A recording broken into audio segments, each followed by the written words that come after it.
They said she hung herself at 3:12 a.m., but the tape didn't stop recording. The footage begins with the hum of a cheap apartment light flickering above Emily Harper, 24 years old, her body swaying like a puppet caught mid-motion. At first, it looks normal, tragic, but real, until her left hand moves. Detective Mara Ellison, 39, leans closer to the screen, her coffee untouched, breath fogging in the cold room of the precinct. The timestamp jumps forward on its own. 3:17. Emily's shadow moves, without her.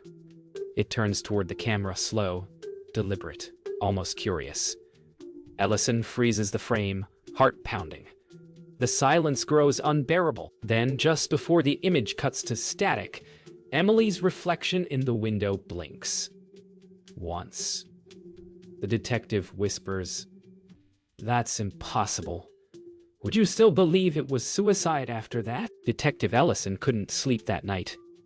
The image of Emily's reflection haunted her, too precise to be coincidence, too calm to be human. She replayed the video in her mind, frame by frame, imagining how the hand twitched, how the shadow seemed aware. The department psychologist called it fatigue. But Ellison knew exhaustion didn't make shadows move. She requested access to the building's hallway cameras. There, she found something worse. Ryan Caldwell, 26, standing at the apartment door at 3:08 a.m., just minutes before Emily's death, holding a roll of duct tape. Ryan told officers he'd been delivering medicine from his night shift. The footage, however, showed him staying for 11 minutes. He didn't knock. He just stood there, breathing heavily, staring at the door like he was waiting for someone, or something, to let him in. When asked why, he said he heard crying. But Emily's neighbors hadn't reported any sound. Ellison paused the tape, zooming in on his eyes. They were fixed, not on the door, but on the tiny red recording light beside it. By morning, Ellison knew she was in trouble. The captain warned her to drop it. Suicides don't get overtime budgets. But she couldn't ignore what she saw. The timestamp skipped again, this time during Ryan's interview. On the recording, for a split second, Emily's reflection appeared behind him in the observation window, her head tilted, rope still around her neck. Ellison replayed it a dozen times. Each time, her reflection was closer. At 2:47 a.m., Ellison returned to the evidence room alone. The static monitors had gone black, every single one. Then one flickered to life. Not the footage she'd played earlier, but a live feed. Emily's apartment. The room was empty, except for the swaying rope. Then, movement. A figure stepping into frame. Same clothes, same posture, same face as Emily Harper. But this one looked straight into the camera, smiling faintly, whispering words Ellison couldn't hear. The feed froze on her smile. Detective Mara Ellison didn't file her report. Instead, she printed stills from the footage. Emily's reflection blinking, Ryan's eyes catching the recording light, and pinned them to her board. The patterns formed something she couldn't ignore. Every flicker, every skip in the timestamp corresponded to the exact moments Ryan's hospital security cameras also glitched. Coincidence? Maybe. But when she opened one of the files from Emily's hard drive, a new video appeared. The file name was blank. She hit play. The camera faced Emily's bedroom same night. This time, she wasn't alone. The new footage was silent. Emily sat on her bed, crying softly, her webcam light reflecting off her tears. Then the bedroom door opened halfway. Someone whispered her name. Not Ryan's voice. Not any voice Ellison could recognize. Emily froze, her breathing ragged, staring toward the camera as if seeking help. Then she looked directly at the lens and mouthed a single word. Recording. Ellison leaned closer. In the reflection of Emily's eyes, another figure was visible, standing behind her, motionless. Ellison drove to the apartment complex the next morning. The landlord, Mrs. Donnelly, greeted her in a robe and slippers, cigarette trembling between her fingers. She swore she'd heard voices in Emily's room since the police left, whispers through the vent, faint tapping behind the walls. "The cameras," she said. "They blink at night, like they're watching each other." Ellison followed her inside. The moment she entered Emily's apartment, her phone buzzed. A notification. "New video saved. 3B security feed." The file was downloading by itself. The apartment was exactly as in the footage. Art supplies scattered, rope still tied to the ceiling beam. Bulb flickering overhead. Ellison checked the power outlet. It was dead. No electricity since the night of Emily's death. Yet the bulb glowed faintly, pulsing like a heartbeat. She lifted the camera on the desk. It was on. The screen showed her reflection. But as she leaned closer, the reflection blinked before she did. Then faintly, a whisper. Her own voice. "You shouldn't be here." Ellison fled the room, shaking. In the hall, her phone vibrated again. The new video finished downloading. She pressed play. The footage showed her seconds ago, inside the apartment, kneeling at the desk, but then behind her, Emily appeared, not hanging, standing upright, smiling faintly, whispering to the lens as Ellison froze on screen. The timestamp read 3:12 a.m., the same time Emily had died. The same time tomorrow night. It would happen again. Ryan Caldwell answered the door with a calm smile that didn't match the sweat on his collar. He'd heard the rumors, he said. The detective obsessing over a ghost. But Ellison wasn't here for talk. She dropped a photo on his table, Emily's reflection blinking. Ryan stared for a long moment, his jaw tightening. "You shouldn't have that," he said quietly. "Those recordings were private." Ellison leaned forward. "You installed the cameras, didn't you?" Ryan's lips twitched. Not for her, for them. Ryan poured coffee with trembling hands. "Emily wanted to be watched," he said. "She said the cameras made her feel safe." He showed Ellison a folder full of old video files. Hundreds, maybe thousands. Each labeled only by date and time. "But then they started recording by themselves," he whispered. "Every night at 3:12. Ellison scrolled through the files. The latest one wasn't from Emily's room. It was from hers. Her own apartment an hour ago. The feed showed her sleeping, unaware, the red light blinking in the corner. Ellison stormed toward the hallway, demanding answers. Ryan followed, voice shaking. "It's not me. They record whoever looks too long." He pointed at a nearby security camera.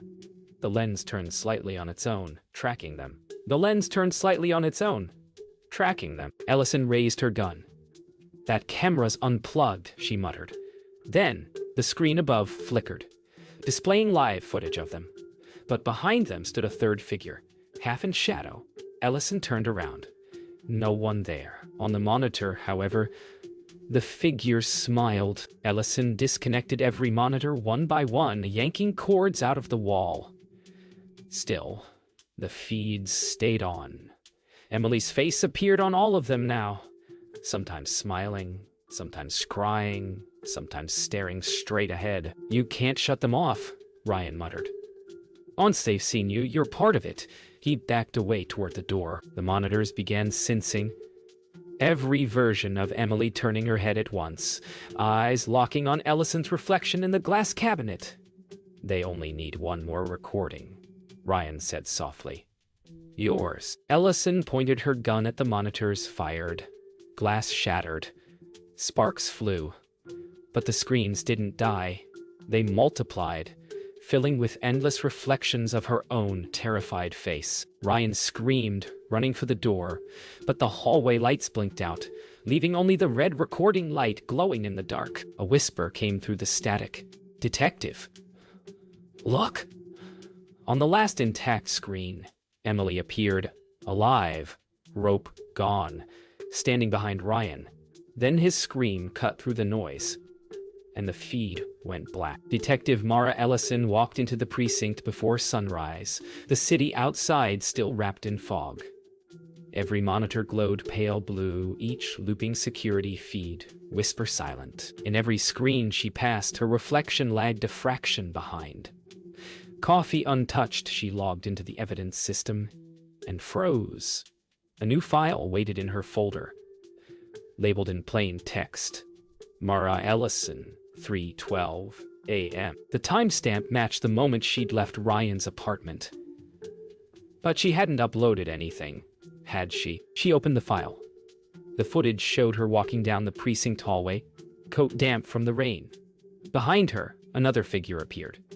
A blur, just a shoulder and a shape that mirrored her steps. Ellison scrubbed the timeline back.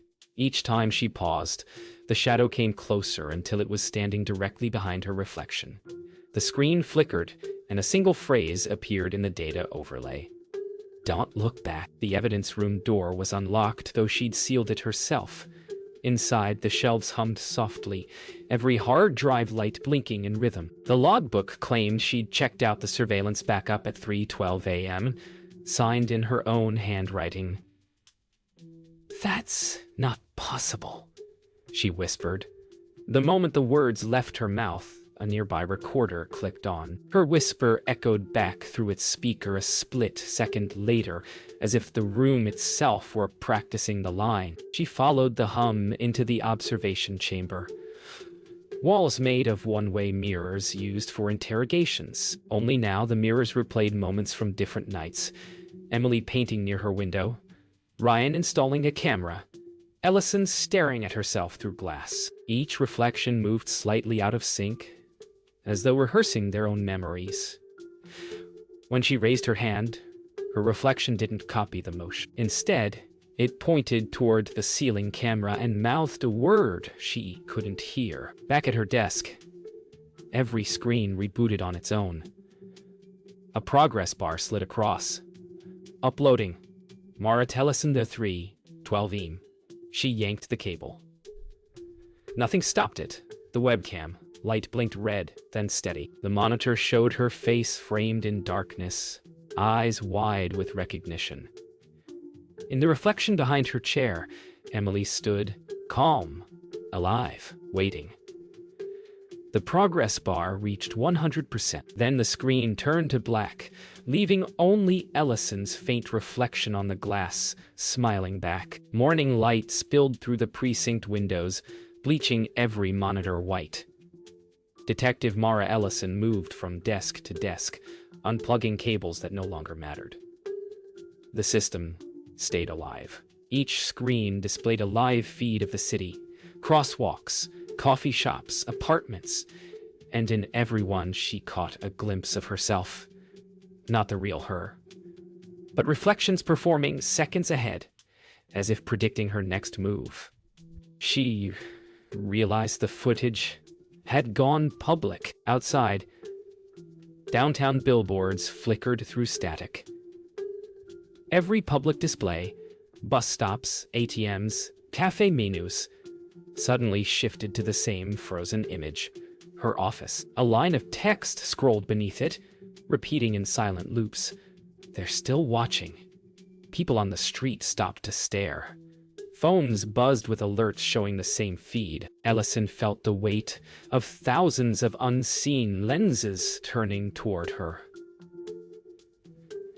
She rushed back inside, heading for the power relay. But the building's generator was already running on its own, red lights pulsing in rhythm with a low mechanical hum. On the main console, a list of new users scrolled endlessly. Each entry a different camera across the city, each labeled with a single word. Recording. It wasn't copying anymore.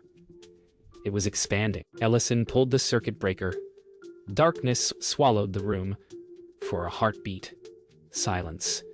Then, one monitor flickered to life, battery-powered, untouched. On it, Emily Harper appeared, smiling faintly. "You see it now." The voice crackled through static. "Oh, they don't need us anymore." The feed fractured, duplicating Emily's image into dozens of smaller screens until the walls glowed with her reflection, each whispering the same phrase. "Watching keeps it alive." When power returned, every screen displayed a single frozen frame, Ellison staring straight into the camera. Her reflection smiled a heartbeat later. Across the city, phones, televisions, even elevator panels showed the same image. She whispered to the lens, unsure which side she stood on anymore. "If you're watching this," she said softly, "don't look for me." Then she reached forward and turned the monitor off. Somewhere behind the glass, her reflection kept recording. 3 days after the blackout, Detective Mara Ellison's office remains sealed. Her badge lies on the desk.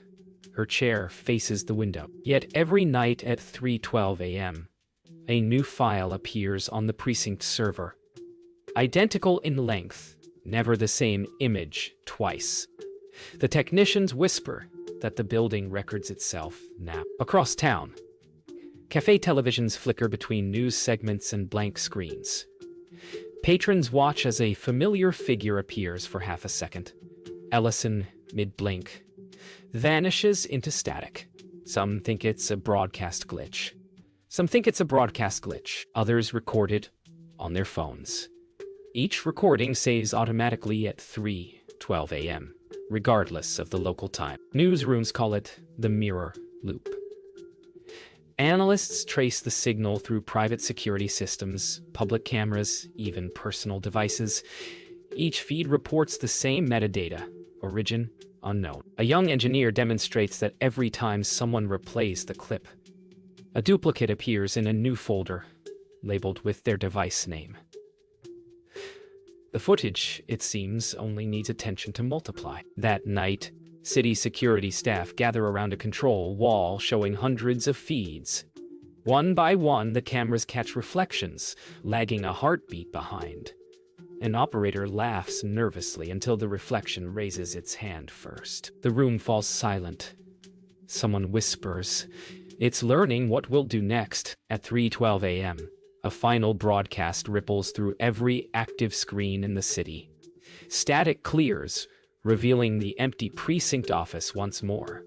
The chair turns slowly toward the camera, nobody sitting in it. Then a single phrase types itself across the bottom of the feed.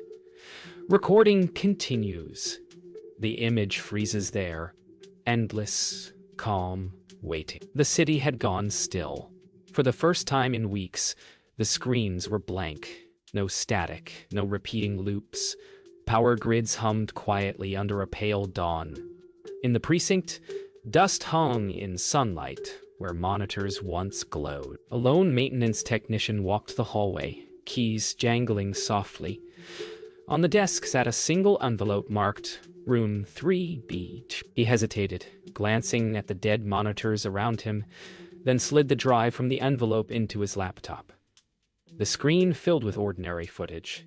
Emily painting, Ryan setting up a tripod, Ellison writing notes. No shadows, no distortions. Just life caught in quiet moments. He leaned closer, waiting for something to move that shouldn't. Nothing did. Each clip ended before anything strange happened, as if someone had edited the fear out of the story. When the last file played, the camera turned toward a window showing morning clouds. In the glass reflection, he saw his own face, steady and quiet, recording itself. The playback timer froze at 3:12 a.m. He reached for the power button but paused. The reflection on the screen blinked slightly slower than he did, calm and unthreatening, almost human. Somewhere outside, birds began to sing, their sound overlapping the gentle static. He whispered, "Maybe it just wants to be remembered."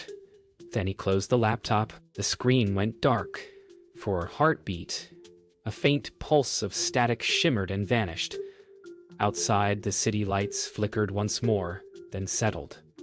No voices, no echoes, only the quiet rhythm of ordinary life returning. Yet somewhere, deep inside a sleeping server, a single file remained open, waiting for the next viewer.